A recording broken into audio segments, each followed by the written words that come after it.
Hello, in this video we're going to take a look at how to define your own functions and how to use them in Python 3. So let's get started. I'm going to make a new file that we can work in. And I'm just going to go ahead and save this file as usual in my Python files folder, and I'm just going to call it functions.py. Okay. So normal boilerplate stuff at the top here. I'm going to say a name and a date,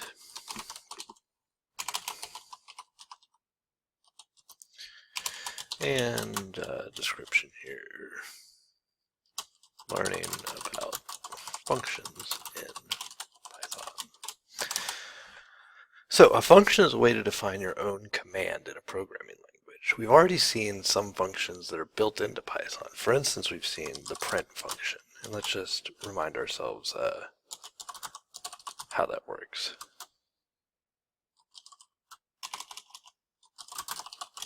Okay, so I'm going to say print, that's the name of the function, and then this here is what's called an argument. It's what I want the function to use as its input.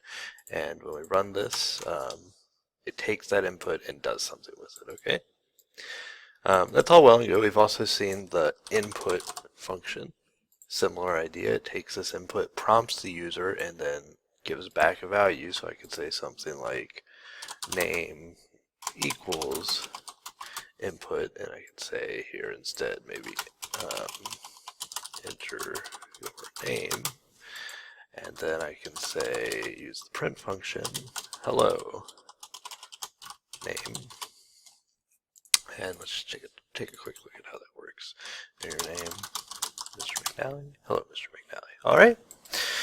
So these are functions we've dealt with so far, but now we're going to look at making our own. So to do this, we use a new keyword in Python called def. That stands for define.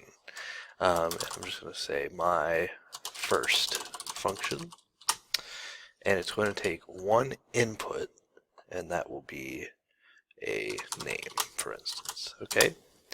And what this is going to do is it's going to print that same sort of thing I just did. Hello, and then name.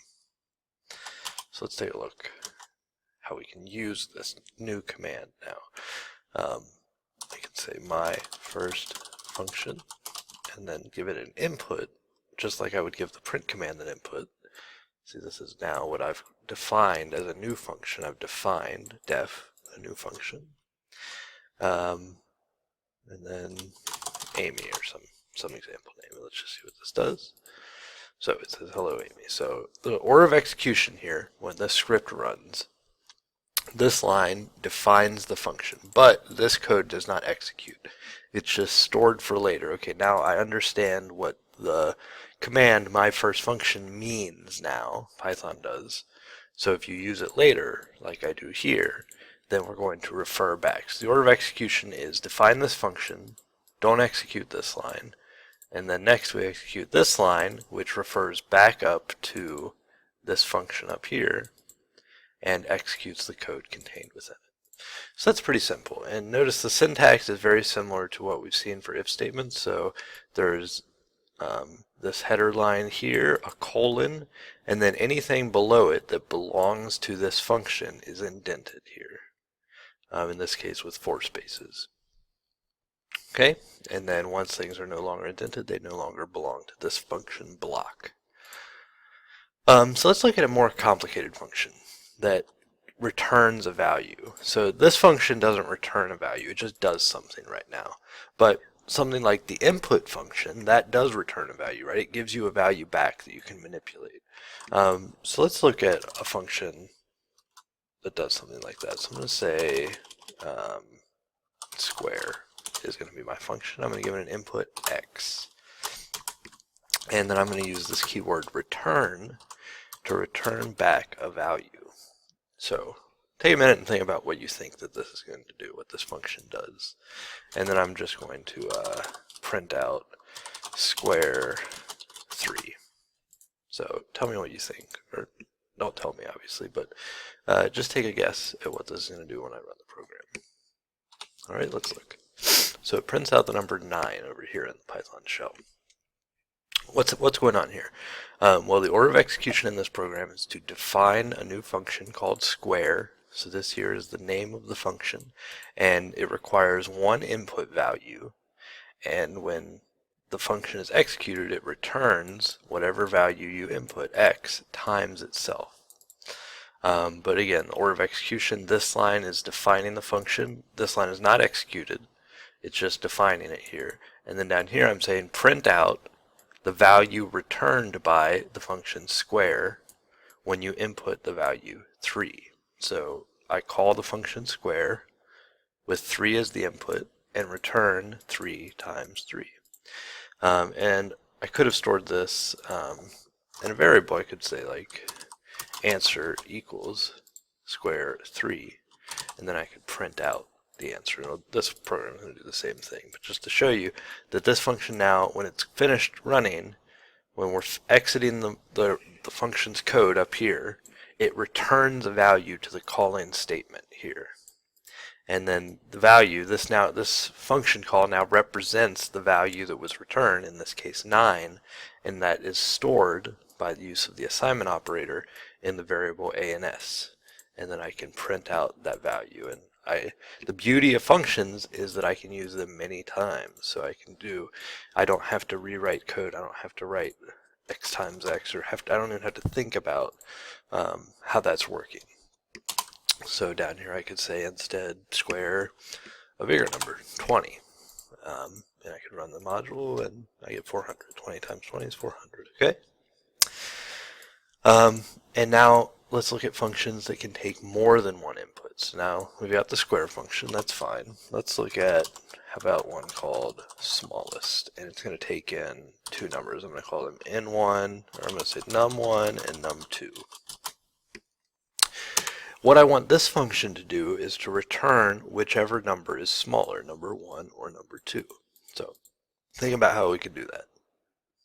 Alright, so this is going to involve making a decision. So we're going to have to decide, using an if statement, which one is bigger or smaller, depending on how you want to look at it. So I want to return the smallest one. So if num1 is smaller than num2, then I want to just return num1.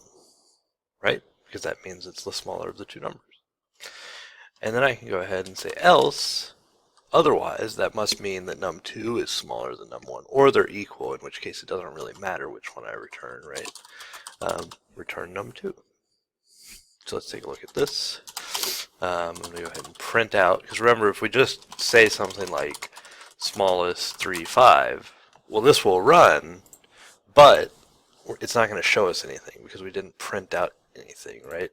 So I'm just going to go ahead and store this in a variable called result, and then I'm going to print out the result. So what should this do? If 3 and 5 are the inputs to this function called smallest, what should it print out? Go ahead and make a prediction before I run the program here, and let's check it out. So it prints out 3, right? And it should, because 3 is definitely smaller than 5. What if we say, you can just try any old number. It should work for any number, right? Negative 520 and negative 315. Maybe that's a little trickier because it's maybe confusing about what smallest means when it comes to negative numbers. But of course, if you think about it, this number is smaller, negative 520 on the number line. And when we go to this condition inside the function after we call it, then 520 will be less than negative 520 will be less than negative 315, and we will return number 1, whatever was passed in first here. So let's just run this to confirm that it works, and we get negative 520. Fantastic. And we could look at even other functions. I'm going to go ahead and take a look at stuff we've looked at before. Perhaps I'll look at the temperature converter file here. And I'm going to modify this to use a function to replace this line of code here.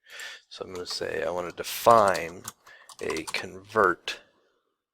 Let's say we want to convert F to C, Fahrenheit to Celsius. And I'm going to take in a number We can call it anything we want. It doesn't have to be x, but I'm just going to use x because that's convenient.